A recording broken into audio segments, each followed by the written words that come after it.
केसरिया से मन जोगी हुआ रे, दिल झूमे देखो मतवारा हुआ रे, केसरिया से मन जोगी हुआ। हर पल मनाओ केसरी त्योहार। विमल, बोलो जुबान केसरी। नमस्कार, बहुत स्वागत है आपका। आप देख रहे हैं प्रहार, आपके साथ मैं हूं सलोनी श्रीवास्तव अजमेरा। और प्रहार में सबसे पहले बात अमेरिका के पूर्व राष्ट्रपति डोनाल्ड ट्रंप की उस बेइज्जती की जो संयुक्त राष्ट्र महासभा में हुई है और जमकर हुई है, जहां कभी एस्केलेटर बंद हो गई, कभी टेलीप्रॉम्प्टर बंद हो गया और ट्रंप को मजबूर होकर मंच से कहना पड़ा कि यूएन ने उनका रास्ता रोक दिया है। ट्रंप का गुस्सा वहीं नहीं रुका, उन्होंने मंच से यूरोपीय देशों को गो टू हेल कह दिया है और ये महज तकनीकी गड़बड़ी नहीं थी। और ट्रंप जो कभी मेक अमेरिका ग्रेट अगेन के नारे से विश्व मंच पर धौंस जमाते थे, आज वही ट्रंप यूएन हेडक्वार्टर्स में ट्रोल हो गए हैं। वैश्विक मंच पर ट्रंप अकेले पड़ चुके हैं। एक तरफ जॉर्जिया मेलोनी कहती हैं कि अगर कोई युद्ध रोक सकता है तो वो भारत है, दूसरी तरफ जेलेंस्की कहते हैं कि भारत शांति का पक्षधर है। और इन सबके बीच ट्रंप, जिनके पास बचे हैं शहबाज शरीफ और इशाक डार, जो यूएन की लॉबी में भी भीख मांग रहे हैं। ये वही अमेरिका जो कभी दुनिया को दिशा देता था, लेकिन अब दुनिया बदल चुकी है और ट्रंप बदलाव को पचा नहीं पा रहे हैं। इस पर पूरी डिटेल आपको देंगे। दूसरी खबर पाकिस्तान के उन मौलानाओं की जिनके सामने अगर बम फटे, आतंकी घूमे या सेना लोकतंत्र पर हमला करे तो वो खामोश रहते हैं, लेकिन जैसे एक रियलिटी शो आया, उनकी इस्लामिक संस्कृति खतरे में आ गई। पाकिस्तान का नया बवाल छिड़ गया है यहाँ पर, वो भी एक रियलिटी शो को लेकर। नाम है लाजवाब इश्क, लेकिन इस इश्क ने पाकिस्तान की जड़ें हिला दी हैं। मौलाना बेहाल है, फतवे तैयार हैं और पूरे मुल्क को लग रहा है जैसे उनकी सभ्यता, उनकी तहजीब सब खतरे में आ गई है। इस शो की होस्ट आयशा उमर, जो बिना बुर्का, बिना इजाजत सिर्फ एक कैमरे के सामने खड़ी हो गई हैं और पाकिस्तान को ऐसा लग रहा है जैसे कोई न्यूक्लियर मिसाइल गिरा दी गई हो। इस मुल्क में शादी से पहले डेटिंग गैर इस्लामिक है, ना कोई बम है, ना जिहाद है, फिर भी पाकिस्तान की सरकार, सेना, मौलवी सब सदमे में है। और इस खबर पर भी पूरी डिटेल आपको देंगे। तीसरी खबर उस ढोंगी बाबा की जिसने धर्म के नाम पर अधर्म का खेल खेला है और आश्रम के अंदर चल रहे इंस्टीट्यूट को अय्याशी का अड्डा समझ लिया। दिल्ली के वसंत कुंज में बना आश्रम, जहां ज्ञान का दीप जलना चाहिए था, वहां बाबा चैतन्यानंद सरस्वती उर्फ पार्थ सारथी ने आस्था को कलंकित कर दिया है। 17 नाबालिग छात्राओं ने जब चुप्पी तोड़ी तो पूरा समाज हिल गया। ये सिर्फ छेड़छाड़ का मामला नहीं है, ये धर्म के मुखौटे के पीछे छुपे गंभीर अपराधी की कहानी है। और जब सच सामने आया तो बाबा आश्रम छोड़कर फरार हो गया। बाबा की आड़ में छिपे इस दरिंदे पर पूरी जानकारी आपको देंगे, लेकिन सबसे पहले बात करेंगे ट्रंप की उस फजीहत की जो दुनिया की डिप्लोमेसी को एक नया मोड़ दे रही है।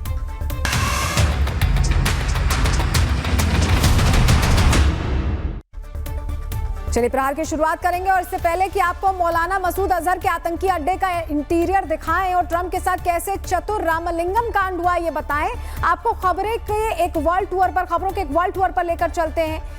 सबसे पहले आपको तस्वीर दिखाते हैं। ये तस्वीर भारत के किसी शहर की नहीं है, बल्कि ये तस्वीर आई है थाईलैंड की राजधानी बैंकॉक से, जहां किस तरह पूरी सड़क जमीन के अंदर समा गई। आप तस्वीर में देख रहे हो, देखिए सड़क समाती जा रही है, लोग हैरान रह गए। गाड़ियां चल रही थी सड़क पर, गाड़ियों को रोका गया, लोग अपनी गाड़ी से निकल कर भाग रहे हैं, कुछ लोग गाड़ी बैक कर रहे हैं। पूरी की पूरी सड़क जमीन के अंदर समा गई है और एक गाड़ी तो देखिए लगभग गिरने के करीब है। आप तस्वीर जो देख रहे हैं,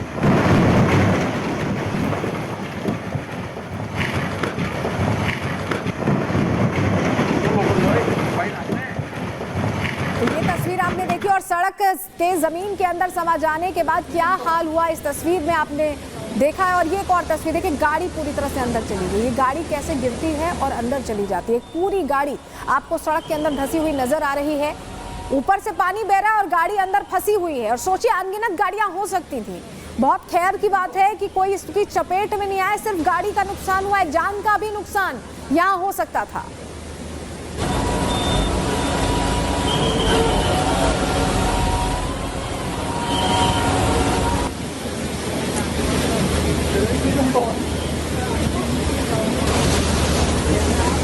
एक तरफ बैंकॉक में सड़क जमीन के अंदर समा गई है, तो वहीं दूसरी तरफ ताइवान में पानी का सैलाब किस तरह से आया है, ये तस्वीरें भी हम आपको दिखा रहे हैं, जहां टाइफून रगासा ने किस तरह कहर ढाया है, कहर बरपाया है।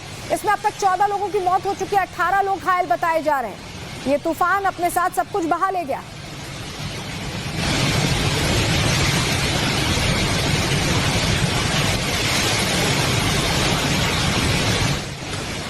और इसी टाइफून रगासा ने चाइना के हांगकांग में कैसे कहर बरपाया है वो तस्वीर भी देखिए। यहाँ आप देख पा रहे हैं कि पानी का फ्लो इतना है कि दुकानों के अंदर जो इलाके हैं जहां पर लोग हैं वो साथ में पानी के बहे चले जा रहे हैं।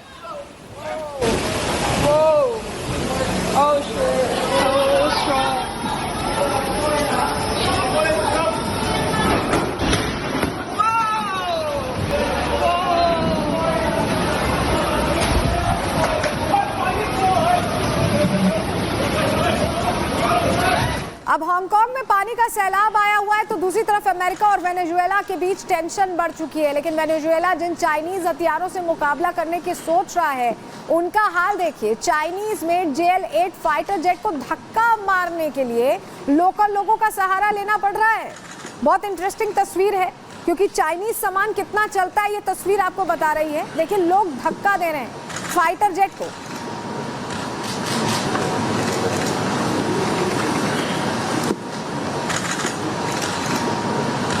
अब इसके दम पर कौन ही युद्ध लड़ पाएगा ये तस्वीर बहुत सारे प्रश्न खड़े करती है। अब एक तरफ चीनी फाइटर जेट को धक्का मारा जा रहा है तो दूसरी तरफ अमेरिका का हाल आपको दिखाते हैं। साल 2001 में अलकायदा का एक आतंकवादी इनके यहाँ गैरकानूनी ढंग से घुसा था तो अब वही अलकायदा का एक पूर्व आतंकी व्हाइट हाउस में जा पहुंचा है और उसके लिए बकायदा अमेरिका ने रेड कारपेट भी बिछाया। ये तस्वीर आप देख रहे हैं। साल 2001 से 2025 में इनकी पूरे स्टैंड में ही तब्दीली आ गई है, इनके फैसलों में तब्दीली आ गई है। अब अमेरिका का ये हाल क्यों हुआ है इसे हमारे यहाँ कहीं जाने वाली एक कहावत से समझ सकते हैं कि जैसी संगत वैसी रंगत। अब अमेरिका के राष्ट्रपति डोनाल्ड ट्रंप की ही संगत देख लीजिए। दिवालिया शरीफ के साथ कुछ इस तरह मिल रहे हैं। तस्वीर आपको दिखा रहे हैं।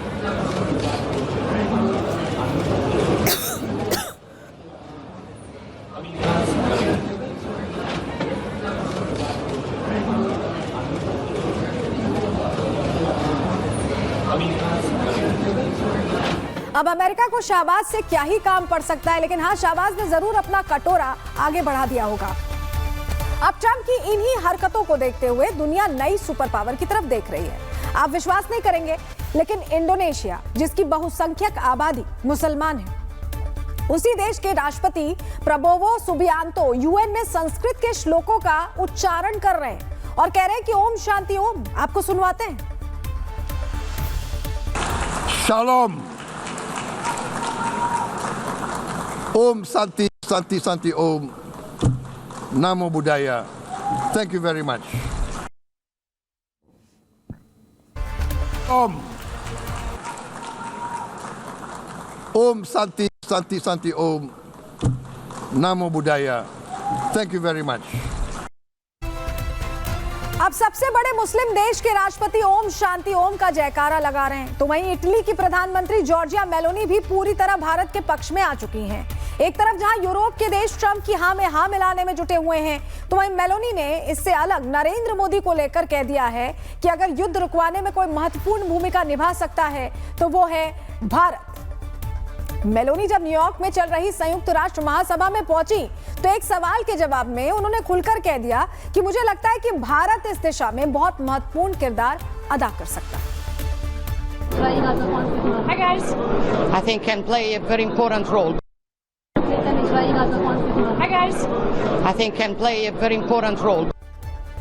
अब मेलोनी ही नहीं बल्कि खुद जंग के लीड कैरेक्टर यूक्रेन के राष्ट्रपति जेलेंस्की भी यही कह रहे हैं कि नरेंद्र मोदी ही जंग को रोक सकते हैं। पूरी जानकारी ग्राफिक्स के जरिए आपको देते हैं।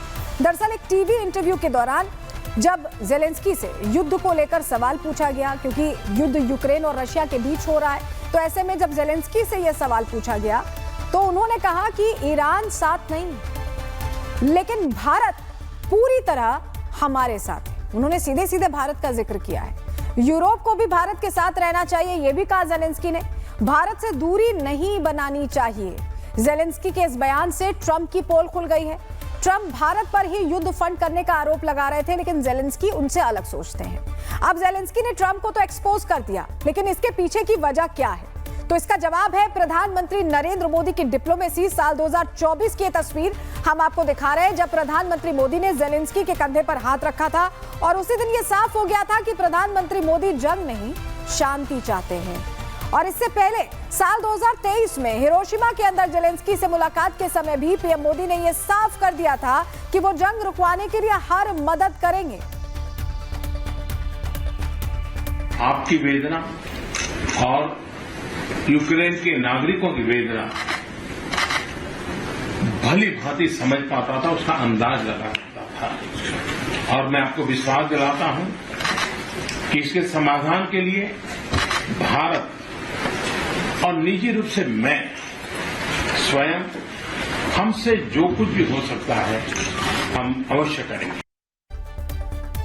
देखिए, अब यूक्रेन भी ये मान रहा है कि मोदी हैं तो सब कुछ मुमकिन है, लेकिन डोनाल्ड ट्रंप जब से मुनीर और शाहबाज की संगत में आए हैं, उनके साथ सब कुछ उलट पुलट ही हो रहा है। अब देखिए, जब वो यूएन महासभा के लिए पहुंचे तो सबसे पहले उनके चढ़ते ही एस्केलेटर्स ही बंद हो गए। ये तस्वीर देखिए, उन्हें पैदल जैसे चढ़कर जाना होता है ना सीढ़ियां, वैसे सीढ़ियां चढ़ के वो गए।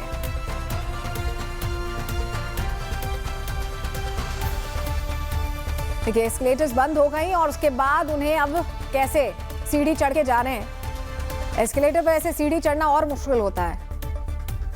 शायद बेहतरी इसमें होती कि बगल में जो असली सीढ़ियां थी वो ऑप्ट कर लेते वो।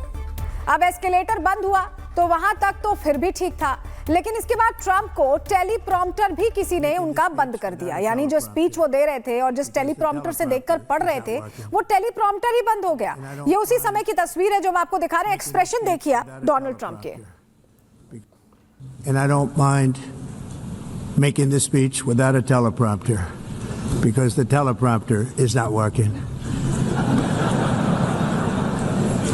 I feel very happy to be up here with you nevertheless, and that way you speak more from the heart. I can only say that whoever's operating this teleprompter is in big trouble. अब दोनों तस्वीरों को अगर एक साथ रखकर देखें तो इससे ज्यादा ट्रोलिंग किसी राष्ट्रपति की क्या ही हो सकती है, जो खुद को सुपर पावर कहता है और उसका यूएन में कुछ इस तरह से मजाक बनाया जाए। दोनों तस्वीरें आप देख रहे हैं, एस्केलेटर बंद हो गया, टेलीप्रॉम्प्टर बंद हो गया। अब इतनी इंसल्ट के बाद ट्रंप का भड़कना भी जायज था, लेकिन ट्रंप ने इसकी खींच यूएन के भरे मंच से ही निकाली और यहां तक कह दिया कि उन्होंने इतनी जंग रुकवाई लेकिन कभी यूएन ने उन्हें कॉल तक नहीं किया। और आज उनका स्वागत पहले एस्केलेटर रोककर किया है और फिर उनका टेलीप्रॉम्प्टर भी बंद कर दिया। सुनिए। 7 wars, dealt with the leaders of each and every one of these countries, and never even received a phone call from the United Nations offering to help in finalizing the deal. All I got from the United Nations was an escalator that on the way up stopped right in the middle. If the First Lady wasn't in great shape, she would have fallen, but she's in great shape. We're both in good shape. We both stood. And then a teleprompter that didn't work. These are the two things I got from the United Nations, a bad escalator and a bad teleprompter. UN में Trump के साथ जो भी blunders हुए, ऐसा ही कुछ एक दिन पहले फ्रांस के राष्ट्रपति इमैनुअल मैक्रों के साथ भी हुआ, जब उन्हें बीच सड़क सिर्फ इसलिए रोक दिया गया क्योंकि ट्रंप का काफिला निकल रहा था। मैक्रों ने ट्रंप को रास्ते से ही फोन लगा दिया और कहा कि रास्ता खाली करवा दीजिए। ट्रंप ने जवाब दिया कि आप पैदल फ्रेंच एम्बेसी तक चले जाइए। I go to the French embassy. How are you? Guess what? I'm waiting the street because everything is frozen for you. No, I have 10 people with me. I go to the French embassy. I'm sorry, President. I'm really sorry. It's just that. तो देखिए, उन्होंने call तो लगा दिया, लेकिन इसके बाद भी डोनाल्ड ट्रंप का जवाब क्या था कि आप पैदल चले जाइए। संयुक्त राष्ट्र की इस महासभा में जितने ब्लंडर्स हुए हैं, ट्रंप के साथ उतने ही ट्रोलिंग इवेंट्स भी रहे। ऐसा लगा मानो यूएन ने ट्रंप को अपमानित करने के लिए ही बुलाया हो और बदले में ट्रंप ने भी जाते जाते कह दिया कि यूएन सिर्फ नाम की है और कोई काम इनके बस का है ही नहीं। ये बयान सुनिए। The UN could be unbelievable with certain people running it, and no, it's never reached the potential. Look, I put out 7 wars, if you think about it, and I'm not the UN, and I wasn't helped by the UN. I was never even given a phone call. But you have a list of the wars, and these were wars that were pretty much unstoppable. These were wars that were not going to be set.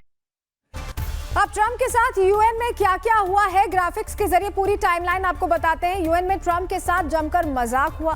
पहुंचते ही escalator बंद हो गया। मंच पर पहुंचे तो teleprompter बंद हो गया। इसके बाद ट्रंप का गुस्सा परवान चढ़ गया। ट्रंप ने भरे मंच से यूएन को सुना दिया यूएन को ट्रंप ने कामचोर भी बता डाला। तस्वीरें पूरी दुनिया में वायरल हो गई। ट्रंप का जमकर अब मजाक उड़ रहा है। अब ट्रंप का जो मजाक तो उड़ ही रहा है, लेकिन इस ट्रोलिंग को भी अब व्हाइट हाउस बड़ी साजिश बता रहा है। लेकिन ट्रंप का टेलीप्रॉम्प्टर बंद करके किसे क्या मिलेगा, या उनका एस्केलेटर बंद करके कि कौन खुश होगा, ये तमाम सवाल है। इसी से जुड़ी रिपोर्ट आपको दिखा रहे हैं।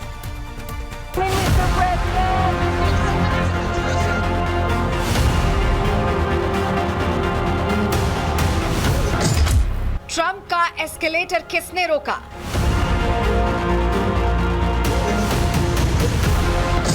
ट्रंप का टेलीप्रॉम्प्टर किसने रोका? Making this speech without a teleprompter because the teleprompter is not working. संयुक्त राष्ट्र महासभा में ट्रंप के साथ वो हुआ जो उन्होंने कभी नहीं सोचा होगा। ट्रंप यूएन पहुंचे तो एस्केलेटर पर चढ़ने से पहले ही वो बंद हो गया, जिसके बाद ट्रंप को पैदल चलकर जाना पड़ा। एस्केलेटर रोके जाने से ट्रंप इतना नाराज हुए कि इसका जिक्र उन्होंने भरे मंच से कर दिया और कहा कि यूएन ने उन्हें कभी फोन तो नहीं किया, लेकिन हाँ, उनका रास्ता जरूर रोक दिया। All I got from the United Nations was an escalator that on the way up stopped right in the middle. If the First Lady wasn't in great shape, she would have fallen, but she's in great shape. We're both in good shape. We both stood. And then a teleprompter that didn't work. These are the two things I got from the United Nations. Trump के साथ हुए escalator वाले धोखे की तस्वीरें white house ने भी देखी और इसको लेकर माहौल गर्मा गया। व्हाइट हाउस की प्रेस सेक्रेटरी कैरोलिन लेविट को इसमें साजिश की बू आने लगी। एक अखबार में छपी रिपोर्ट के मुताबिक यूएन कर्मचारियों ने पहले इस बात को मजाक बनाया था कि जब ट्रंप एस्केलेटर पर चढ़ेंगे तो उसे बंद कर दिया जाएगा। ऐसा इसलिए ताकि ट्रंप को बताया जा सके कि यूएन मंदी से जूझ रहा है। इसको लेकर कैरोलिन सख्त है। कैरोलिन का कहना है कि जिसने भी ऐसा किया है उसे तुरंत नौकरी से निकाला जाए और इस घटनाक्रम की जांच कराई जाए। ट्रंप की यूएन में फजीहत का आलम कुछ ऐसा रहा कि शहबाज शरीफ तक उनके पीछे चंदा मांगने पहुंच गए। शहबाज और इशाक डार ने ट्रंप को यूएन की लॉबी में पकड़ लिया और क्या बात हुई इसका तो साफ सबूत नहीं है, लेकिन अंदाजा लगाया जा रहा है कि शहबाज ने लगे हाथ कुछ डॉलर जुटाने की जुगाड़ जरूर लगा ली होगी। ट्रंप के साथ यूएन में ऐसा व्यवहार हुआ जिसके बाद मुमकिन है कि वो कह बैठे हों, गजब बेइज्जती है यार।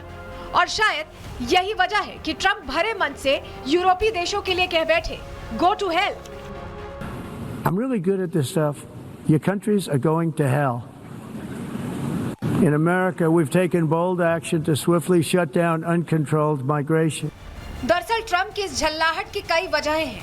पहले तो जॉर्जिया मेलोनी ने साफ कर दिया है कि युद्ध रुकवाने में अगर कोई महत्वपूर्ण कदम उठा सकता है तो वो सिर्फ भारत है। दूसरी तरफ जेलेंस्की ने भी साफ कर दिया है कि भारत युद्ध को फंड नहीं कर रहा, बल्कि वो तो युद्ध रुकवाने वालों में सबसे आगे खड़ा है। अब इन दो बयानों को एक तरफ रखें और यूएन में ट्रंप की हुई ट्रोलिंग को समझें तो ये बात ट्रंप के परिप्रेक्ष्य में जायज सी लगती है कि वो अपना गुस्सा यूएन पर ही उतारें। और हुआ भी कुछ ऐसा ही। ट्रंप ने इशारों में यूएन को कामचोर बता डाला। Unbelievable with certain people running it, and no, it's never reached the potential. Look, I put out 7 wars, if you think about it, and I'm not the UN, and I wasn't helped by the UN.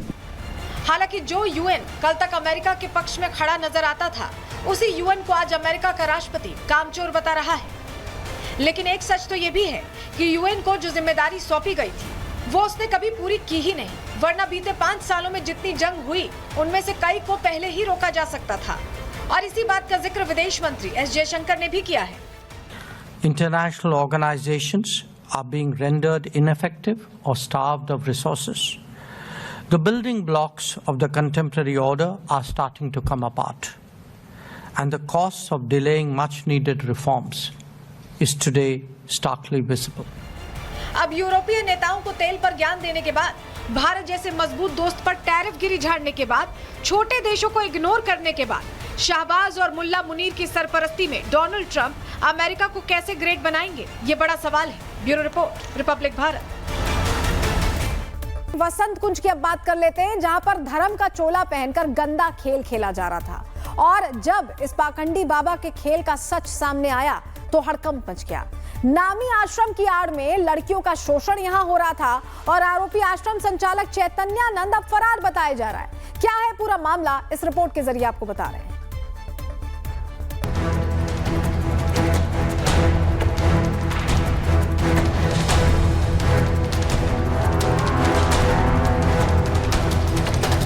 न लाज न शर्म, घिनौने खेल का आश्रम, दिल्ली का ढोंगी बाबा कहां जाएगा भागा भागा। दिल्ली में ऐसा आश्रम जिसको सुनकर दिमाग में शांति का भाव नहीं बल्कि घिन आती है, क्योंकि इस आश्रम में कोई संत नहीं रहता बल्कि रहता है तो बैड टच वाला बाबा। एक आश्रम जिसे धार्मिक शिक्षा का केंद्र माना जाता है, जिसकी दीवारों पर सांसारिक ज्ञान का संचार होता है, लेकिन दिल्ली में वसंत कुंज के इस आश्रम की दीवारों के पीछे गंदा खेल खेला जा रहा था। यहाँ पढ़ाई कर रही 17 छात्राओं ने पुलिस के सामने खुलासा किया है कि संचालक चैतन्यानंद उर्फ पार्थ सारथी छेड़छाड़ और शोषण करता था। 32 छात्राओं का बयान दर्ज, चैतन्यानंद पर अभद्र भाषा का आरोप। 17 छात्राओं ने आरोप लगाया, अश्लील मैसेज भेजने का आरोप, शारीरिक संबंध बनाने का आरोप। 3 महिला शिक्षकों का भी बयान दर्ज। चैतन्यानंद पर लगा गंभीर आरोप। गिरफ्तारी के बाद सच आएगा सामने। आरोपी चैतन्यानंद सरस्वती उर्फ पार्थ शास्त्री श्री श्रृंगेरी मठ और संपत्तियों का प्रशासक बताया जाता था, लेकिन जब मामला सामने आया तो सबसे पहले आश्रम छोड़कर भाग खड़ा हुआ।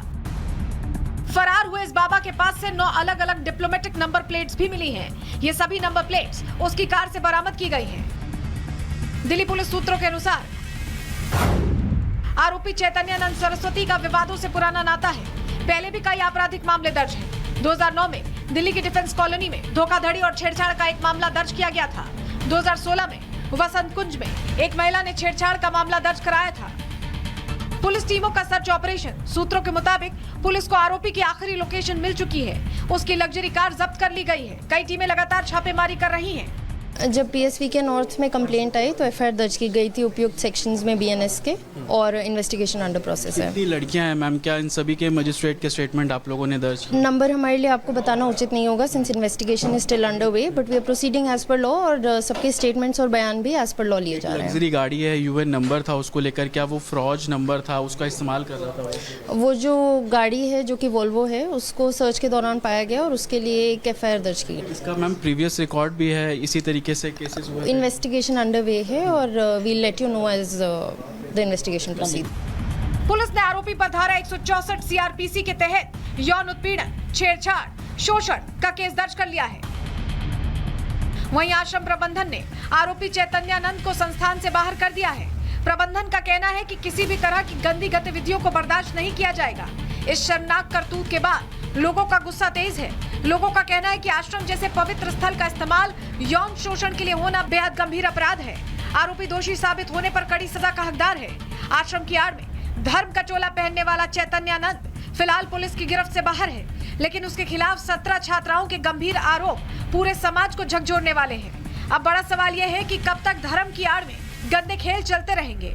धर्म का मुखौटा पहनकर जब अधर्म खेला जाता है तो सच सामने आने पर पूरा समाज हिल जाता है। अब देखना होगा कि पुलिस कब तक चैतन्यानंद को बेनकाब कर हथकड़ी पहनाती है और कब आरोपी सलाखों के पीछे पहुंचेगा।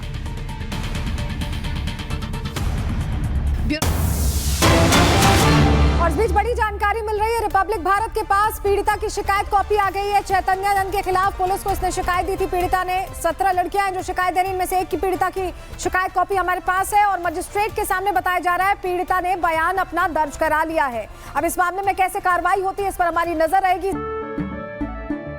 केसरिया से मन जोगी हुआ रे, दिल झूम देखो मतवारा हुआ रे।